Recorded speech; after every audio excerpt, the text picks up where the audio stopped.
நம்ம தமிழ் ஹீரோக்கள் இவங்க கிட்ட தான் கத்துக்கணும். கம்மியான சம்பளம் வாங்கி தரமான படங்கள கொடுத்த ஹீரோக்கள் யாரெல்லாம் தெரியுமா? லிஸ்ட்ல நம்ம ஃபர்ஸ்ட் பார்க்க போறது பிருத்திவிராஜ். தன்னோட 19வது வயசுலயே நந்தனம் அப்படின்ற மலையாள படத்துல அறிமுகமான இவர், அதுக்கப்புறமா கிட்டத்தட்ட 60க்கும் மேற்பட்ட மலையாள படங்கள்ல நடிச்சு ஒரு மிகப்பெரிய நடிகரா மாறிட்டாரு. இன்னைக்கு மலையாள சினிமாவை அடுத்த கட்டத்துக்கு எடுத்துட்டு போகக்கூடிய டேலண்ட் கண்டிப்பா பிருத்திவிராஜ் கிட்ட இருக்கு. இவர் மலையாளத்துல மட்டும் இல்ல, நம்ம தமிழ்ல 2007ஆம் ஆண்டு வெளியான பாரிஜாதம், மொழி, கண்ணாமூச்சி ஏனடா, வெள்ளித்திரை மாதிரியான எக்கச்சக்க சூப்பர் ஹிட் படங்களை கொடுத்திருக்காரு. பிருத்திவிராஜ் நடிக்கக்கூடிய படங்கள்லாம் பார்த்துருக்கீங்களா? மேக்சிமம் அதுக்கு பட்ஜெட் பெருசா இருக்கவே இருக்காது. ரொம்பவே கம்மியான பட்ஜெட் படங்கள்ல மட்டும்தான் பிருத்திவிராஜ் நடிச்சிருப்பாரு. சில வருஷங்களுக்கு முன்னாடி வெளியான ஜனகணமன இதுக்கு ஒரு பெஸ்ட் எக்ஸாம்பிள். அந்த படத்துல பெருசா ஆடம்பரம்னு எதுவுமே இருக்காது, ஆனா கதை வேற லெவலா இருக்கும். பிருத்திவிராஜ் மேக்சிமம் எல்லா படங்களையும் நடிக்கிறது கிடையாது. கதைகளை பார்த்து பார்த்து தேர்ந்தெடுத்து கதைக்கு முக்கியத்துவம் இருந்தா மட்டும்தான் அந்த படத்துல நடிக்காரு. இத்தனை சூப்பர் ஹிட் படங்களை கொடுத்தும் பிருத்திவிராஜ் இன்னைக்குமே ஒரு படத்துக்கு 5ல இருந்து 8 கோடி வரைக்கும் தான் சம்பளம் வாங்கிட்டு இருக்காரு. நம்ம தமிழ் சினிமாவுல ஹீரோயினுக்கே 10ல இருந்து 15 கோடி சம்பளம் கொடுக்கறாங்க. லிஸ்ட்ல நம்ம அடுத்து பார்க்க போறது துல்கர் சல்மான். மம்முட்டியோட மகனான இவர் வாரிசு நடிகரா சினிமாக்குள்ள நுழையிறாரு. என்னதான் மம்முட்டியோட மகன் அப்படின்னு இவருக்கு ஒரு பெயர் இருந்தாலும் மம்முட்டியே மிஞ்சிற அளவுக்கு இன்னைக்கு மிகப்பெரிய ஃபேன் பேஸ் இவருக்கு இருக்கு. அதுக்கு காரணம் மம்முட்டி கிடையாது, இவரோட திறமை தான். அந்த வகையில இவருக்குன்னு ஒரு மிகப்பெரிய ரசிகர் கூட்டம் இருக்கு. இவரோட படங்கள் எப்பவுமே ரொம்பவே வித்தியாசமான ஜானர்ல இருக்கும்.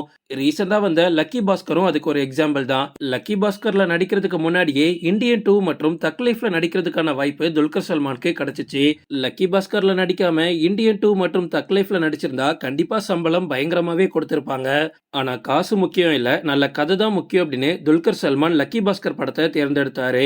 2012ஆம் ஆண்டு செகண்ட் ஷோ அப்படின்ற மலையாள படத்துல அறிமுகமான இவர் தமிழ்ல வாயை மூடி பேசவும் அப்படின்ற படத்தின் மூலமா நம்ம தமிழ்லையும் இன்ட்ரோ ஆகுறாரு.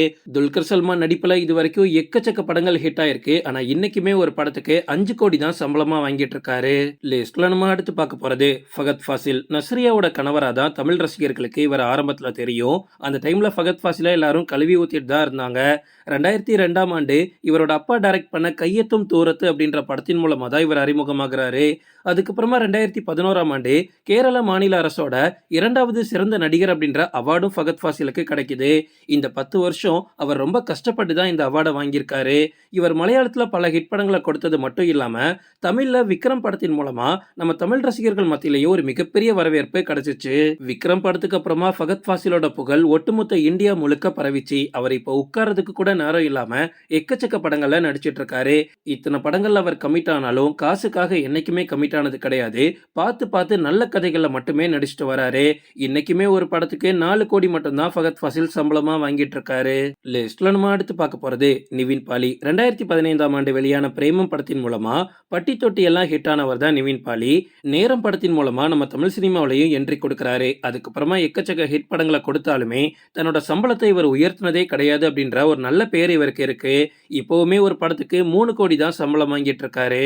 போன வருஷம் இண்டஸ்ட்ரிக்குள்ள வந்த ஹீரோயின்ஸே இப்பெல்லாம் 5 கோடி சம்பளம் கேட்கறாங்க. லிஸ்ட்ல நம்ம அடுத்து பார்க்க போறது குஞ்சக்கோ போபன். மலையாள படங்கள் பார்க்குற எல்லாருக்குமே கண்டிப்பா இவரை தெரிஞ்சிருக்கும். மலையாளத்துல ஒரு மிகப்பெரிய முன்னணி நடிகர். இது வரைக்கும் 90க்கும் மேற்பட்ட படங்கள்ல நடிச்சிருக்காரு. எத்தனையோ தரமான படங்கள், எத்தனையோ தரமான கதாபாத்திரங்களை இவர் சினிமாக்கு கொடுத்திருக்காரு. இருந்தாலும் ஒரு படத்துக்கு 1.5 கோடி மட்டும்தான் சம்பளமா கேட்கிறாரு. நல்ல பட்ஜெட் படங்கள்ல நடிச்சா கூட தன்னோட சம்பளத்தை இவர் உயர்த்துறதே கிடையாது. லிஸ்ட்ல நம்ம அடுத்து பார்க்க போறது டொவினோ தாமஸ். ஒரு குறுகிய காலத்திலேயே மிகப்பெரிய ஃபேன் பேஸ் அவர் உருவாக்கிட்டாரு. மலையாள சினிமாவில் மட்டும் கிடையாது, ஒட்டுமொத்த இந்தியாவிலையும் அந்த அளவுக்கு ரசிகர்களோட மனசை கவர்ந்த டொவினோ தாமஸ் 2012ஆம் ஆண்டு வெளியான பிரபு விந்தே மக்கால் அப்படின்ற மலையாள படத்தின் மூலமா அறிமுகமானாரு.